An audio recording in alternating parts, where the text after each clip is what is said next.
জাতীয় নির্বাচনের সময় অনিশ্চয়তা থাকলেও খুলনায় জনসংযোগে ব্যস্ত সময় পার করেছেন বিভিন্ন দলের সম্ভাব্য প্রার্থীরা। খুলনার 6টি সংসদীয় আসনে আগাম প্রচারে ব্যস্ত থেকেছেন জামায়াত নেতারা। প্রতিটি আসনে তাদের সম্ভাব্য প্রার্থী ও নেতাকর্মীরা সক্রিয় ছিলেন। গত 9 ফেব্রুয়ারি খুলনার 6টি আসনে সম্ভাব্য প্রার্থী ঘোষণা করেছেন জামায়াত। প্রার্থী ও তাদের সমর্থকরা এলাকায় তৎপর ছিলেন।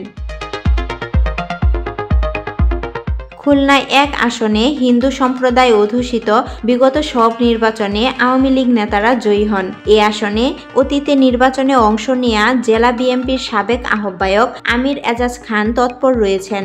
আসনটিতে নতুন করে তৎপর হয়েছেন সাবেক ছাত্রদল নেতা জিয়াউর রহমান পাপল। এই আসনে বটিয়াঘাটা উপজেলার আমির শেখ আবু ইউসুফকে প্রার্থী ঘোষণা করেছেন জামায়াত। তিনি এলাকায় সক্রিয় ছিলেন।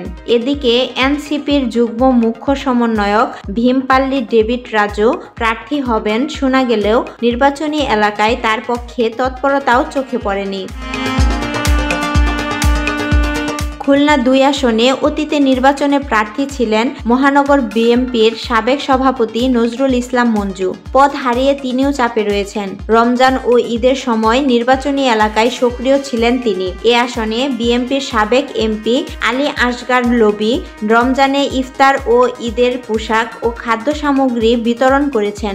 আসনটিতে বিএনপির প্রার্থী হিসেবে অন্য কাউকে প্রচার চালাতে দেখা যায়নি। কারো শুভেচ্ছা পোস্টার এবং ফেস্টুন চোখে পড়েনি।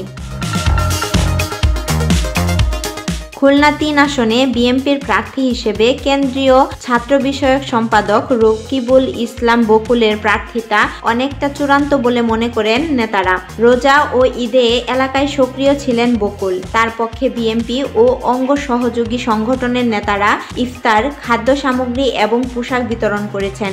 ঈদের আগ থেকে বিভিন্ন এলাকায় গণসংযোগ ও শুভেচ্ছা বিনিময়ে ব্যস্ত সময় কেটেছে তার। এ আসনে জামায়াতের প্রার্থী মহানগর আমির মাহফুজুর রহমান, তিনিও গণসংযোগ, মতবিনিময়, পথসভার মাধ্যমে নির্বাচনী এলাকায় সক্রিয় রয়েছেন।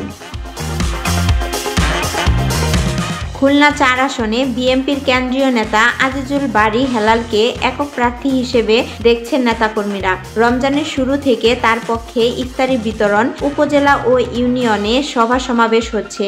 উমরা পালনে এবারের ঈদে তিনি সৌদি আরবে ছিলেন। গত 3 এপ্রিল দেশে ফিরে এলাকায় প্রচারণায় অংশ নিচ্ছেন।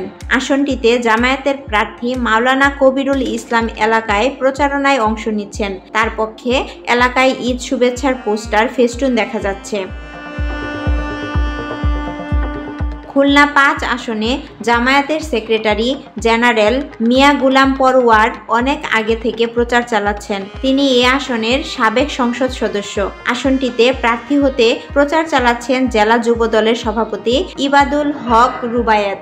তিনি এলাকায় বিভিন্ন কর্মসূচিতে অংশ নিচ্ছেন। খুলনা 6 আসনে বিএনপির একক কোনো প্রার্থিতার তৎপরতা নেই। আসনটিতে প্রচারণায় এগিয়ে জামায়াতের খুলনা অঞ্চলের সহকারী পরিচালক মাওলানা আবুল কালাম আজাদ। এলাকায় অন্য কারো পোস্টার, ফেস্টুন চোখে পড়েনি।